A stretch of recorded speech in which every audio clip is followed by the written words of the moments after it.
Crisis మేనేజ్మెంట్లో top most క్యాబుల్ leader అయినందునే Chandrababu నాయుడిని 2014లో ముఖ్యమంత్రి చేశారు.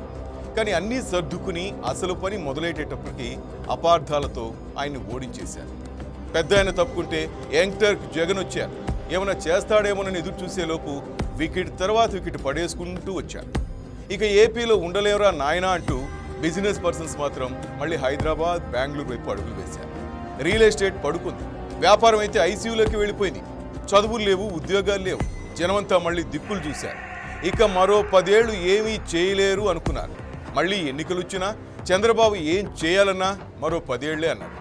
ఎవరొచ్చినా బాగు చేయలేనంతగా నాశనం అయిపోయింది అన్నారు. కానీ అలాంటి అనుమానాలన్నీ బదులైపోయాయి. ఏడాదిన్నరకే వందలాది ప్రశ్నలు వేస్తున్న వారికి మాడు పగిలేలా ఆన్సర్ వచ్చేసింది. ఏం చేస్తారు, ఏం చేయలేరు అనే వారికి స్ట్రాంగ్ ఆన్సర్ ఇచ్చి పడేశారు.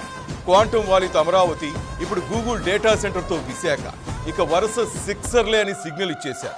మరో 2 ఏళ్లలో ఉద్యోగం అంటే హైదరాబాద్ కాదు, విశాఖ, అమరావతి అనే సీన్ వచ్చేస్తుంది. కాలేజీలైనా ఆసుపత్రులైనా ఆ టైంకి అన్నీ ఇక్కడే, ఆంధ్రాలోనే. 2019లో ఒక్క క్షణం ఆలోచించి ఉంటే, మళ్ళీ పెద్ద ఆయనే వచ్చి ఉంటే ఈ 7 ఏళ్ల టైం వేస్ట్ అయ్యేది కాదే. ఆ దెబ్బకి ఈరోజు అధికారంలోకి వచ్చిన ఏడాదిన్నరకు కానీ బజ్ మొదలవలేదు. ఈ బస్తో రిజల్ట్స్ మనకు కనపడే రోజు ఎంతో దూరం లేదు. ఇలాగే కొనసాగితే మన జనరేషన్ ప్రపంచ పటంపై మన జెండా ఎగరేస్తారండంలో ఎలాంటి డౌట్ లేదు. మన ముందు తరాల గురించి మనం ఇంకా రిలాక్స్గా కష్టపడచ్చు. ఏమంటారు? అందుకే మనం ఆంధ్రోళం.